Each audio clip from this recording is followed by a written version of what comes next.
This morning's call to worship is a poem titled The Wiser Thing, written by Steve Braun. I don't get called by trumpet blast and booming voices, but whispers in my ear. As years go by, the wiser thing, it seems, is just to hear. Today's speaker is Steve Braun, who, besides being a poet, has raised 5 children, 4 girls and 1 boy, all grown and living around the country. Steve lives in Hurst and is active in volunteer projects like teaching math concepts to preschoolers and serving on the board of Arts DFW. Steve is in 3 senior bowling leagues where he carries averages from 166 to 171, yes, though he is legally blind. He taught government and statistics at several area universities prior to retirement. Steve had a 35-year career leading nonprofit programs and organizations, chiefly in children and family programs. He directed Tarrant County Access for the Homeless for over 13 years. In retirement, he enjoys teaching and leading studies on a wide range of spiritual and religious topics, such as interfaith dialogue, biblical studies, myth and religion, and world religions.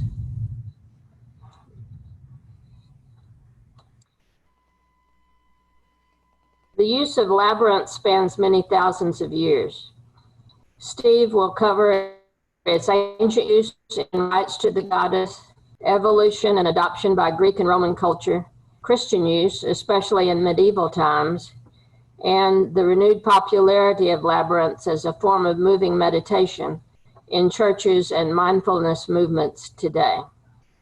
Now, let's welcome Steve to Common Ground. Thank you, Sandy. The picture that you're seeing is a labyrinth. And I wanted to share with you a story. I'm not guaranteeing this is going to happen for everybody who walks the labyrinth. But ironically, given that poem Sandy read of mine that said, I hear not booming voices, but whispers in my ear, and the wiser thing as I grow older is to listen. Well, ironically, I actually did, after I wrote that, hear a booming voice one time. Let me set the stage a little bit. There was a labyrinth walk at another church I attended for 20 years, Methodist church in Hurst. It was in a large room. The room was dimly lit with candles and atmospheric music. Not necessary, but maybe helped. Started into the path of the labyrinth. Hadn't taken 2 or 3 steps. All of a sudden in my head, I hear this loud voice say, what you think you know, you do not. What you do not know, you cannot know by thinking. Wow. I'd never had an experience like that before. It was, as you heard from the little bio sketch, I've taught college. I'm a man of many books. I love concepts and learning and talking. And so to hear a voice in my head say, what you think you know, you do not. What you do not know, you cannot know by thinking. That was like a hit up the side of the head. That was pretty startling. So I pondered that the rest of the time I walked the labyrinth. And I've been pondering it ever since. I think it's a first half, second half of life thing. In the first half of life, we build our careers, we nurture our egos, we learn knowledge. And in the second half of life, hopefully, after encountering some obstacle that knocks us out of our comfort zone, we tend to become more wise. We look for wisdom rather than knowledge. Truth rather than information. So I think that's what this experience said to me. Why was I on a labyrinth in the first place? What the heck is the deal with the labyrinth? Well, first of all, it's circular. You notice that immediately. I would argue that the physicist in 1923 coined the term arrow of time, which has never been proven scientifically, doesn't really understand the true nature of time. I think time is much more circular than it is linear. The circle is historically, classically, iconographically always depicted not only eternity but divinity. It is said that the circle has, and divinity, the center of the circle is nowhere, and the circumference of the circle is everywhere. And in that mythic sense, a circle does encapsulate understandings and experiences of divinity. So that's part of why the labyrinth is circular. It's also a matter of exploration. If you go in, you're not sure exactly where you're going. You follow the path and you end up in the center, the heart of things, where the true self lives. And then, having taken that understanding, it's not just for you. You walk back out to share your wisdom with the world. That's the labyrinth experience. It's a moving meditation, and it's resumed popularity. But before we do that, and it's a good thing we're on Zoom, because we're going to zoom back about 10,000 years in my 20 minutes of talking here, and say that early civilizations, and this is still in the Stone Age, you know from the cave paintings in France, the depictions of the hunt. Well, after that, in the Neolithic period, when they began agriculture and city building, primarily in fertile valleys around the Tigris, the Euphrates, and the Nile, also in Southeast Asia and in Central and Mesoamerica, these became agricultural civilizations. They didn't have to survive solely by hunting and following the herds. They could be more in one place. So they picked the places that they could grow the grains. All of these cultures had female deities. How do we know this? Did they write it down? No, they didn't write. In fact, the earliest writing we think comes from Sumer, Babylon, cuneiform text on clay tablets from around 3200 BCE.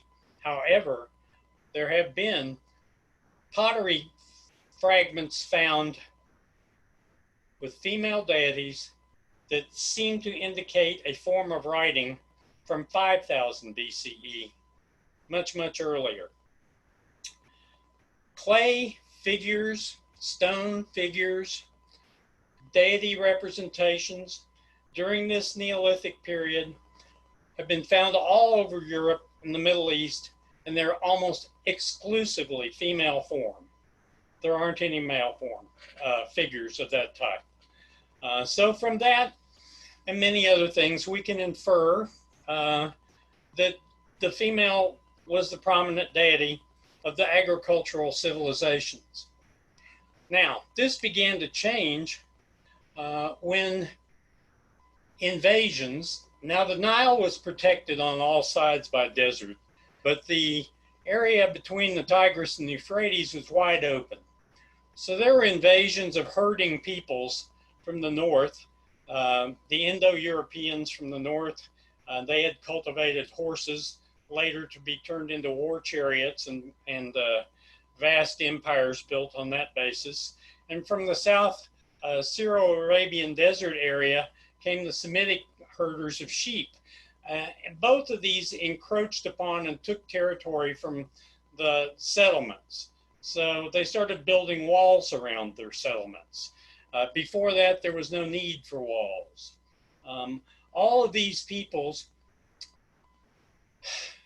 looked to female deities to represent the timeless nature of the cycles of the season.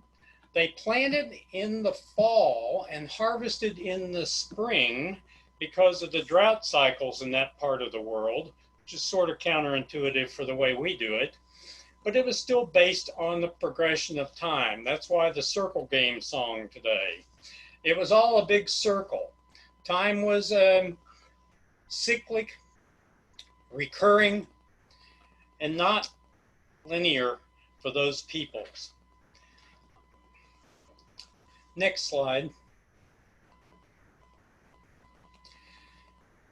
I'm going to show you a few things on this slide and talk about them that depict the evolution of the mythology of the feminine divine and the agricultural societies from which it arose, and its transition to a more male-centered deity and the warrior cultures that inspired. The first picture at the top left of your screen is the classical 7-part labyrinth that has been discovered from the Middle East in palaces and excavated archaeological digs to Finland, to China, all over. I mean, it really spread widely. It was a very archetypal form. So not only was it depicted in art or mosaic, but it was enacted in ritual. You walked the labyrinth. You didn't just look at it. It was a ritual enacts a myth. It brings it to life. It creates its meaning through a ritualized pattern of action.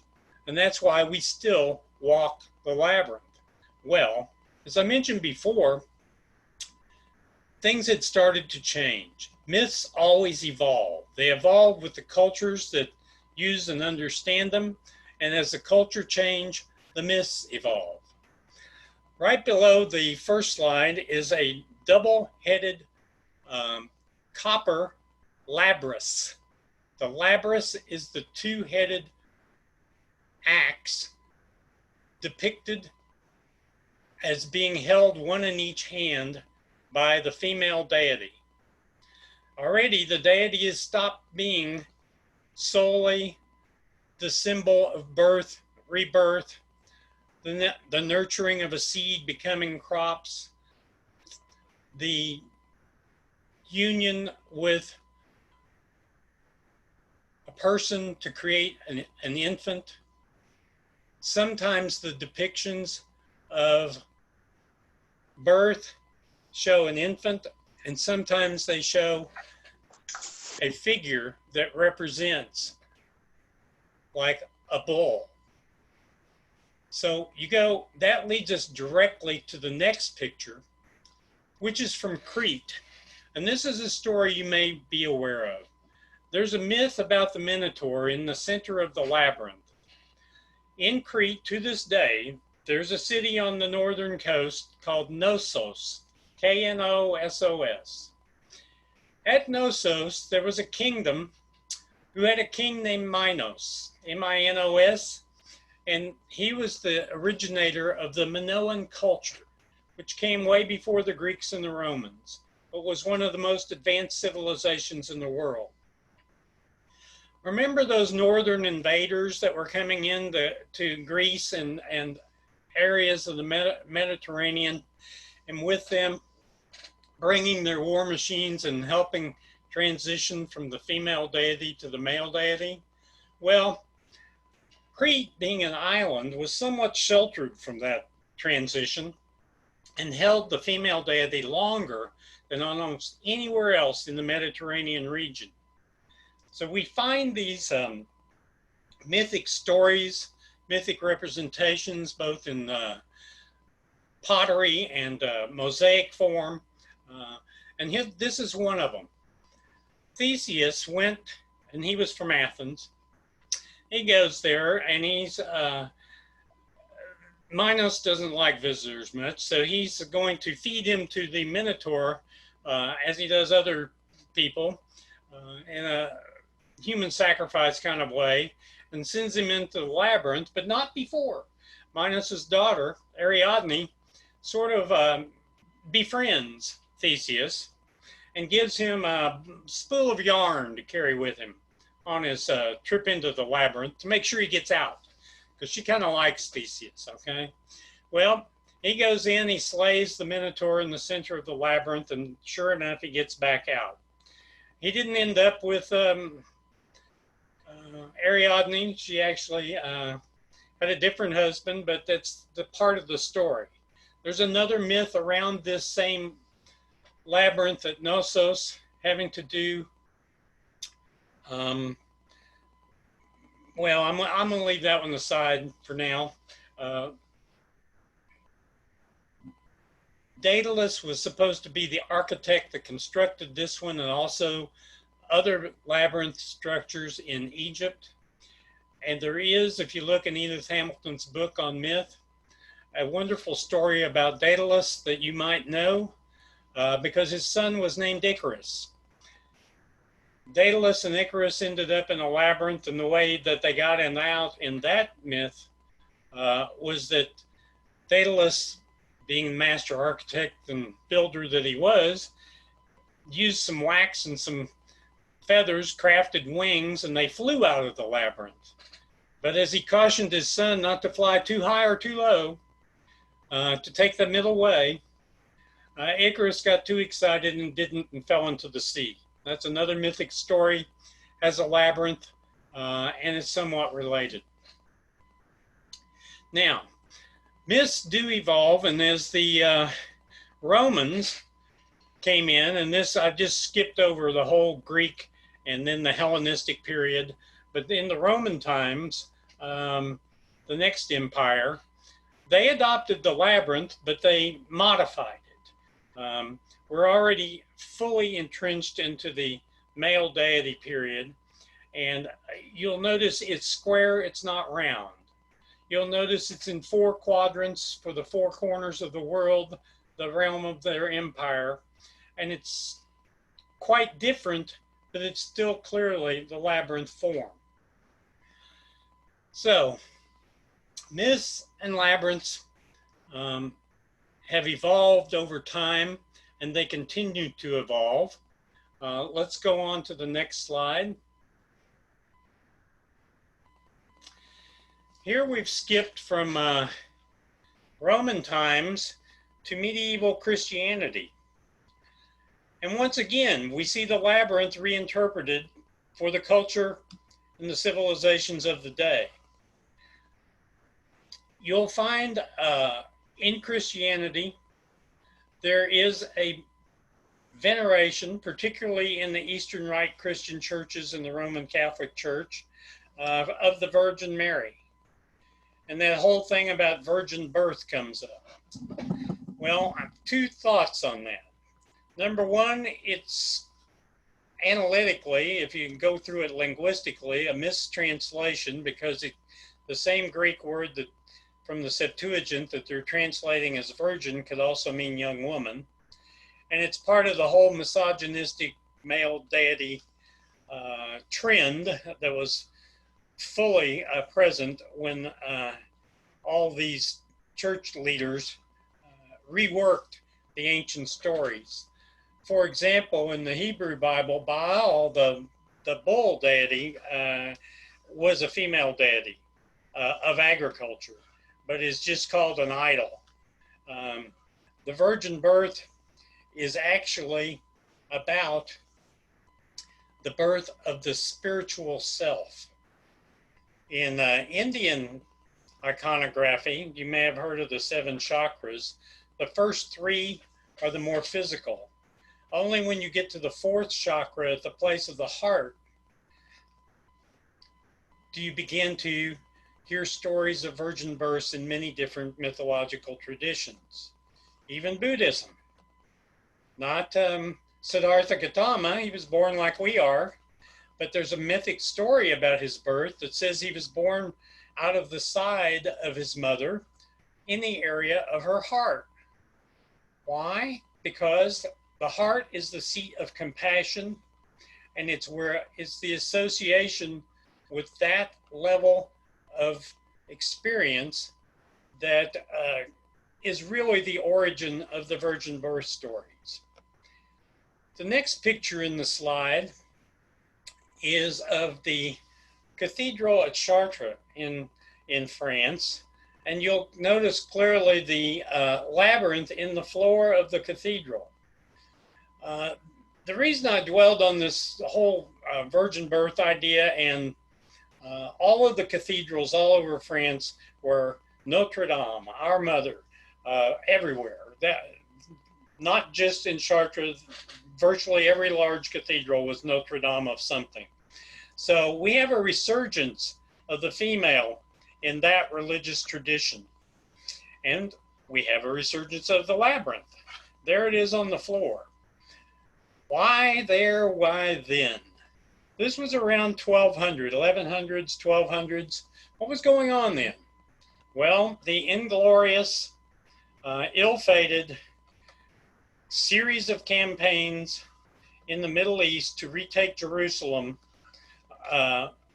were going on, the Crusades. So, not a good time for a pilgrimage. It's a war zone. So, what could we do instead?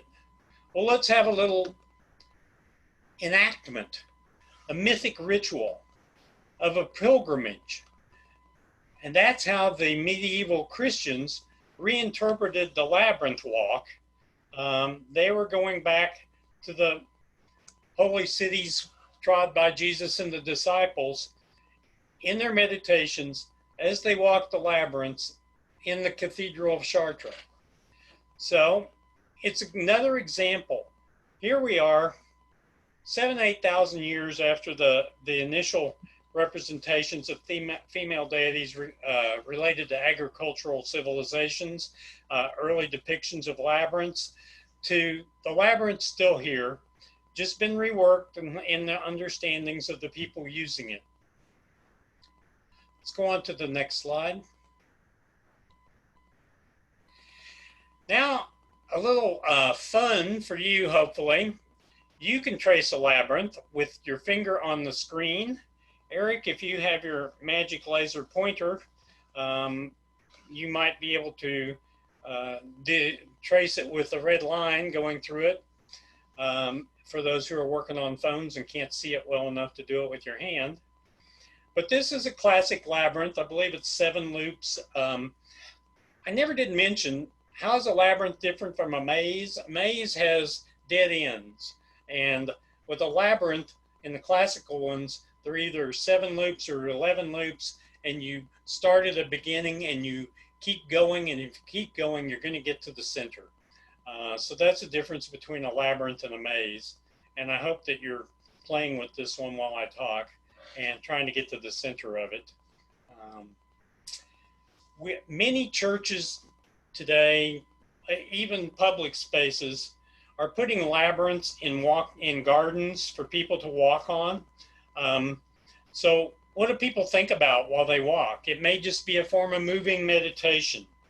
It may be a way of centering and quieting oneself, and through the repetitive patterning of the circle, become more in touch with some of these archetypal, mythic understandings of the nature of time, the nature of reality, that have existed from millennia, from at least the Neolithic period to today. It's come back into popularity. We have one at Pathways that we roll out from time to time and do it. Today, I was going to do this talk on the spring equinox, but COVID happened. So instead, we're doing it on the summer solstice. And I encourage you, if you get the opportunity, do it with us next time the weather and COVID cooperates and we can do it live and in person at Pathways, or other places where you might encounter a labyrinth. And hopefully if you do and you take that walk, you'll have a deeper understanding of where the labyrinth came from, how it's been used for the last 10,000 years, and why we might still be interested in it today. Next slide. If this sort of thing interests you, we're starting another adult RE book study next Sunday. I have them at 4 in the afternoon, so we're not on top of all the other existing meetings like On My Path and Harry Driesner's and different other RE offerings. So at 4 o'clock, starting next Sunday the 28th, and you can register, just send me an email, call me, whatever. We're going to look at a couple other wisdom traditions, use a couple of short books. It's summer. No one wants a heavy study lesson. These are little parables, little vignettes, little wisdom tales from 2 different faith traditions. Excuse me. One is from Zen, which is, as you know, all you meditators, a form of Mahayana Buddhism, particularly big in Japan. And the book is called Zen Flesh, Zen Bones. The other, from which we'll also take a few stories each week, whichever ones you like, is called Tales of the Dervishes, and it's from the mystic tradition of Islam, which is called Sufism. So mixing it up a bit, we're going to take some stories from each book each week. They are self-contained units, so it doesn't matter if you're there. We're going to run it for 8 weeks from June 28th through August 16th. Come to as many as you like. Like I said, if you didn't come last week, you'll still get this week. I'll communicate with the people that are interested in this through email and send you distributions and Zoom links. I've already built the course in Zoom for Pathways, so hopefully some people that are listening to this talk on the Labyrinth today might be intrigued enough to join us in our study of a couple other wisdom traditions from other faiths. And with that, I'll let Sandy, the worship leader, lead us on to the next step. Thank you, Stephen. Well, we wouldn't have rolled out the Labyrinth at Pathways today. In the mid-cities, there's a very loud thunderstorm going on right now. So, and we got to experience the Labyrinth virtually today. So thank you, Stephen. We hope that each of you on your individual path through the joys and questions of life found some common ground with your virtual travelers today. We'll extinguish our virtual flame today with a poem titled True Self, written and spoken by today's speaker, Stephen Braun. This poem occurred to me in the 1970s. I'd been studying a lot about Eastern religions. I was already sort of on the wisdom path. So it goes like this. If I should ask who or what I am, it would be as if a man gazed into a pool of water. Does he see himself? Does he see the fish? Or does he see a rainbow in a gentle creek? Thank you, Stephen. And now enjoy our closing song, Eagle Man, Changing Woman, written and sung by Buffy Sainte-Marie.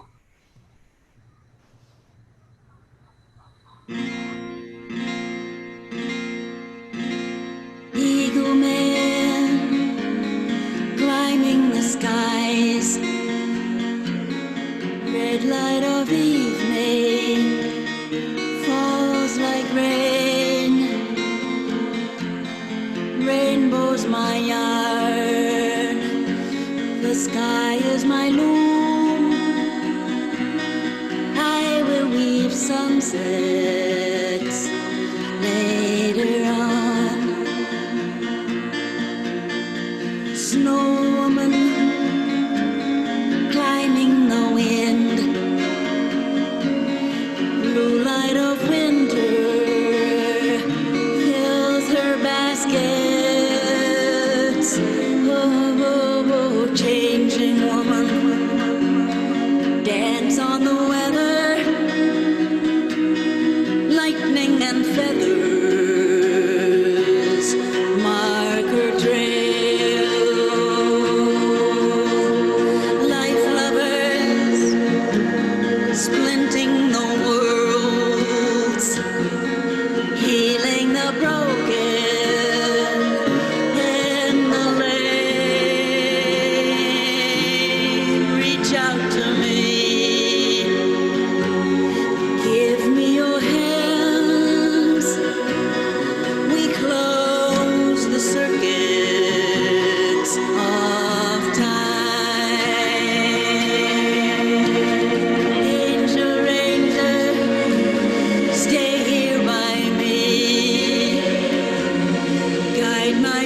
transmission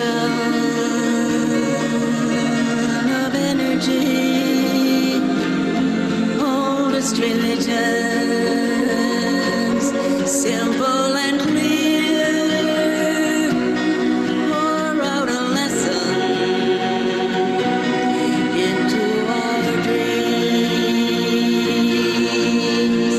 Eagle man climbing the skies, red light of evening falls like rain. Rainbow's my yarn, the sky is my loom. I will weave sunsets later on.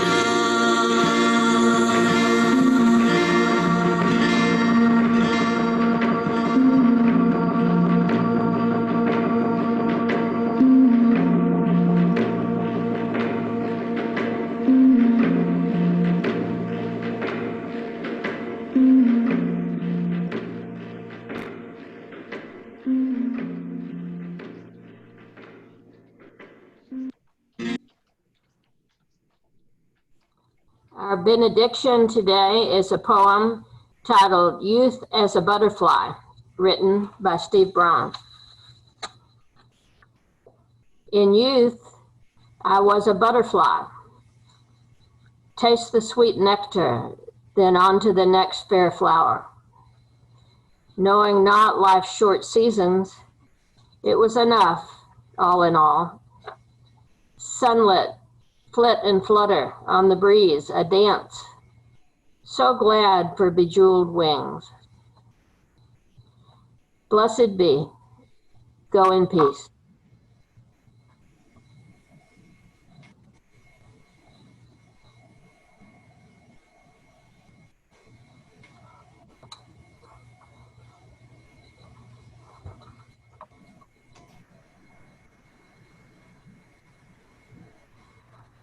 Our small groups, Soul Matters, On My Path, and Harried Reasoners will be starting at 11:30. That's 7 minutes from now. If you're not attending any of those groups, feel free to stay for conversation time. Unmute your mics and let's let the discussion begin.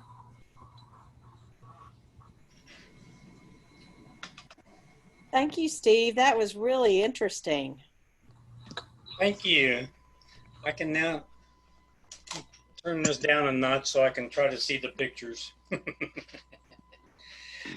You know, because of my eyesight, I couldn't read a script, so that was off the top of my head. Very good.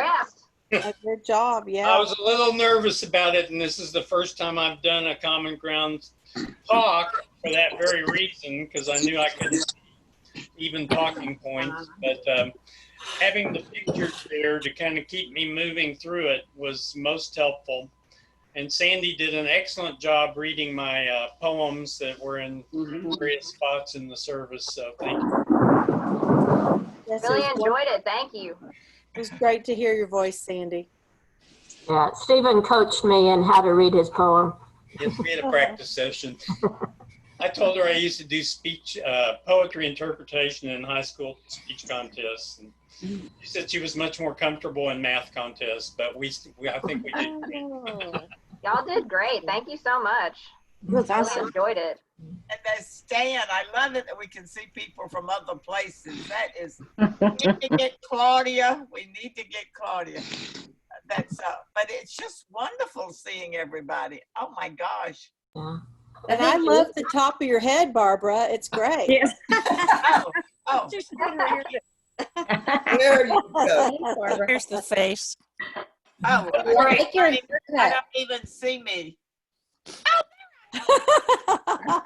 What a great job everybody did in preparing for this. I mean, I can just see all the preparation that went into it. The whole team that, you know, did the PowerPoint, the music, and, you know, the practice. So thanks to everybody. It was very impactful. Yes. Yeah, I Marty love does all these beautiful music videos for us. They're just fantastic. Did Marty do all those? Yes, Marty does all of them. Yes. Thank you, Marty. Yes. Love Joni The Mitchell. pictures are so Marty. beautiful and inspiring. And I don't know. The last one, the Buffy St. Marie one, the sunset was perfect with the lyrics, and I can. Oh, yes, the rainbow, the yarn, yeah. And I also liked all of those pre-meeting slides you had, or I guess that was you, Marty, too, explaining about Zoom and all the different things. It really hit a lot of different questions and comments I've heard people make at the different services. So I thought that was great, having those. I missed that. I missed it too. I guess I didn't get it on in time. Yeah. Maybe, or I'm a nerd. I like to read, so I read those messages that were going on while the rest of you were saying hello to each other. Oh, I guess I missed them. Alec, were you using 2 different computers for the show? Like the slides on one and Stephen on the other? Eric Copeland was running the slides, so he was showing his computer screen. I was just, you saw Luke, it was on an airplane. So at a certain point, I logged into the account that hosts this meeting, because we've got 3 that the church has and 1 that John Rigler kindly lets us use. And so it's a bit of a juggle trying to make sure all those accounts are available at the right time. You saw Franklin was on earlier. He was logged in under the admin account, which is where I'm normally logged in through, but he's gone now to start on my path. So I just kind of helped coordinate that. But Eric did the footwork on moving the slides that Sandy was reading. But it was that Marty prepared, so it was a big team effort. Yeah. And to answer your question, really good. Okay. Yeah, I do use 2 computers, so it makes it a lot easier. So that's why I turned my video off, so you wouldn't see my head turning to read the other computer. By the way, that chat feature of Zoom, I can't really read the chat. So if someone notified me they were interested in the book study I was promoting at the end via a chat, please send me an email or a chat on my phone, because I can't see the ones on the Zoom chat thing. Let me say to Erica, I'm really happy to see you, Erica. You're muted, I can't hear you. Good to see all your faces again. I'm being paged for lunch, so I am really happy to see you. Happy Father's Day. Okay. I know. Oh, yes. Yeah, happy Father's Day. Happy Father's Day, Stan. Thank you. Thank you. Time with Matt. Nice seeing everybody. We have a lot of days. Yeah, great to so see you. happy birthday. Happy birthday. Happy Father's Day all the day.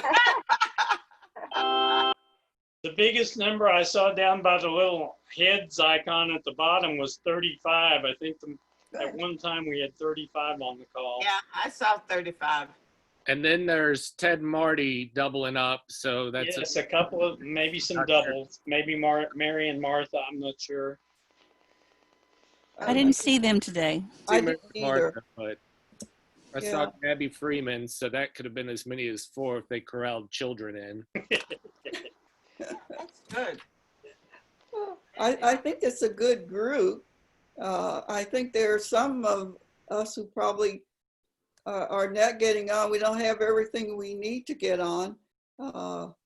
I had contacted John Atwood, and hopefully next time he'll be able to get on. So. And Pat Day, I cannot get, she can't seem to get it, but she wants to. So we'll call and tell her what went on today. Yeah. Okay. Well, we recorded this, I'm really certain, so I think you can get to it like you could any other sermon or any other service. I mean, from isn't there a link in the newsletter or on our website where you can get past ones? Yes. And John is good about helping people too. Yeah. So very patient. Hi, y'all. Take care. Bye, Jennifer. Can I show you guys something? Great to see you. Thanks, guys. Bye, y'all. Jennifer. Bye, everyone. Bye. Bye. Bye. Bye. That's wonderful. Hi, Erica. Hi, everybody. Still didn't unmute, girl. You're still muted, aren't you? Hey, Erica, we've got to go dancing somewhere, even if it's outside before you leave. Over there at that Italian restaurant I told you about. We got to make a Right. group. Unmuted. Good. Okay. What, there's dancing at the Italian restaurant? Yes. On Davis, off Davis, I believe it is. It is. It's on Davis. It's Nikki's. Yes, Nikki's, right. Right. On I don't know Thursdays. about dancing, but I heard Dino's next door to us has really expanded their offerings and their hours, and they're serving more different kinds of food. And I got a good, Jackie was raving about them. She got some carry out from there the other day. So Really? not the same old Dino's that we used to know. Guess they're having to sharpen up their game. Bye, everyone. I have to go to Soul Matters. And I'm headed to Harried Reasoners. Bye. And I'm going to On My Path. I'm going to go to Harry Reasoners too. Okay. Bye. Bye. Bye, Kimla. Bye, darling. Love you. Bye. Love you, everybody. Bye. Bye-bye. Me too. Bye, y'all. Hi, Eric. Bye, Erica. Bye. Everybody get Bye. wonderful as always. Everybody. I just love it.